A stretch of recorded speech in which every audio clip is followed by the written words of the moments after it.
Саламатсыздар. Махамбет Өтемісов атындағы Батыс Қазақстан университеті академиялық кескіндеме онлайн курсын өткізеді. Мен Отаров Мирас Асқалиұлы, аға оқытушы, Қазақстан Суретшілер одағының мүшесі, осы курсқа жетекшілік жасаймын. Курста натюрморт орындаудың әдіс-тәсілдерін шеберлік сағаты арқылы практикалық жұмыс негізіне түсіндіріледі. Онлайн курс бекітілген силабусқа негізделіп құрылған. Курс 3 модульден тұрады.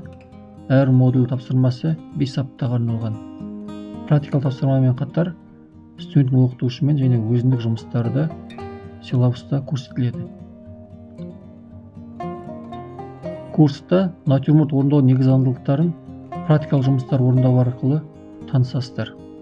Яғни қарапайым натюрморттан күрделі натюрморт орындау ерекшеліктерін білетін боласыздар.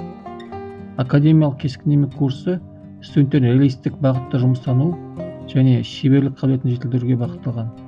Оқу процесі барысында натюрмортты живопистік шешімде орындау мақсаты қойылады.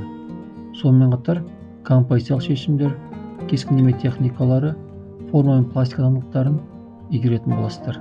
Академиялық кескіндеме курсы аяқтау арқылы студент әртүрлі салада сәндік қолөнерде, дизайнда өз тәжірибелерін тиімді қолдана алады. Академиялық кескіндеме онлайн курсын тіркелу арқылы бейнелеу әлеміне қош келесіздер.